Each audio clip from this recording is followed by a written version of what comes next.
These vintage sci-fi magazines are like time capsules.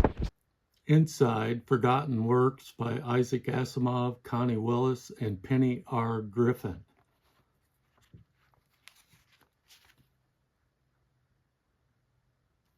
Every Monday at 9:30 a.m., we're diving into these worlds together. Welcome to the very first Magazine Monday on Larry's Legendary Library.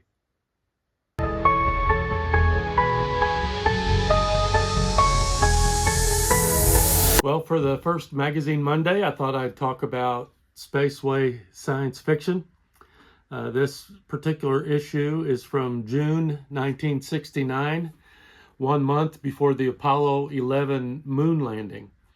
Some of the notable contents: L. Ron Hubbard, The Battle of Wizards, Earth's Lucky Day by Forrest J. Ackerman and Francis Flagg, and Going Home by Kris, Neville. Spaceway magazine had two runs. It had a run in the 50s. I think there were like 8 issues, and then there was a short revival in 1969 and 70, mostly reprints. And this issue from June 1969 is part of that reissue, and I believe there's only 4 issues in the reissue, so that's a total of 12 issues of this magazine.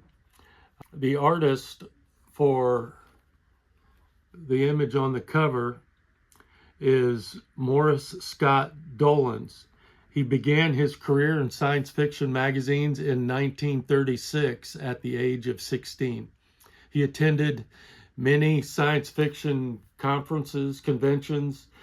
His art has been featured in many science fiction magazines. Dolans painted at least 1,700 paintings, often of planetscapes.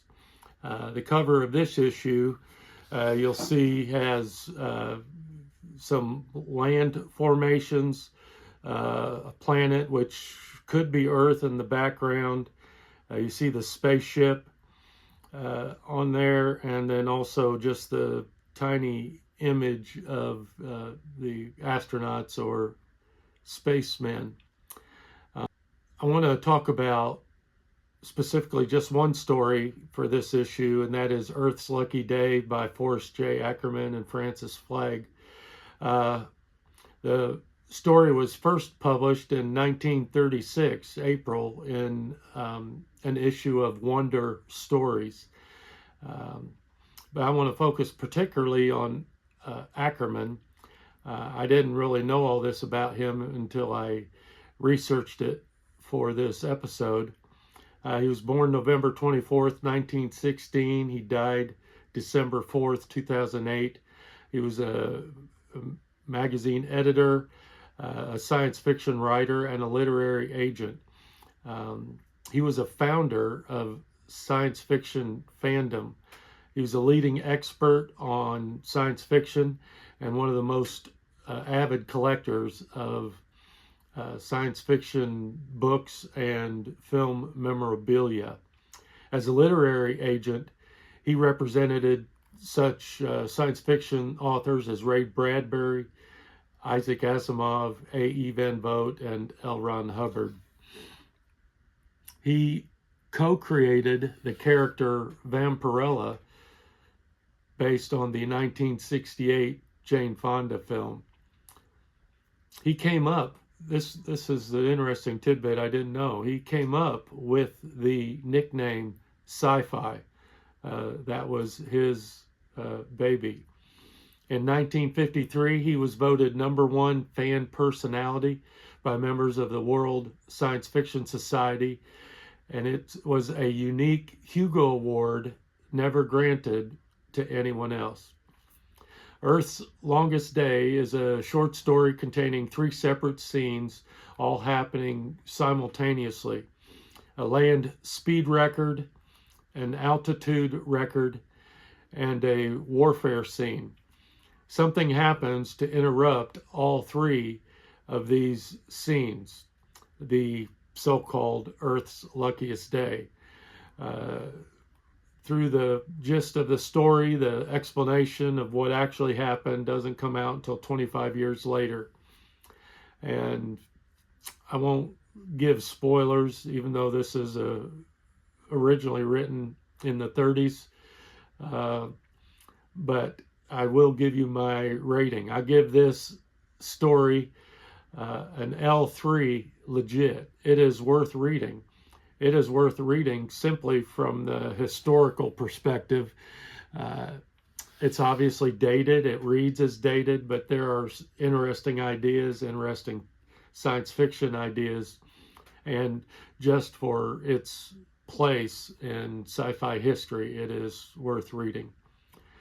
As far as collectibility of Spaceway magazine, the value range for collectors is probably $15 to $30 for an issue similar to this. I don't know how to rate condition. I would call this good condition. While it has some wear on the cover, it is intact. All the pages are intact, and it's to me, that's good condition. Certainly so, considering its age. I preserve the magazines. I try to, if I'm going to use them and read them, I leave them out of the bags. But if I'm going to preserve it, then I'll bag it in these digest bags that protect it.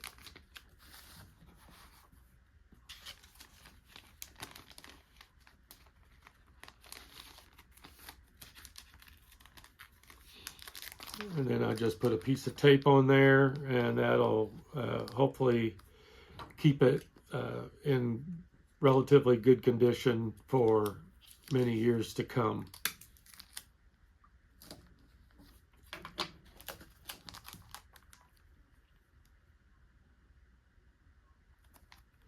Have you read or do you own any Spaceway magazine or other vintage magazines? Let me know in the comments. Also, as this is the very first Magazine Monday, I would appreciate your feedback. What would you like to see in future episodes? And next week, check back for another video of Magazine Monday. And stay legendary.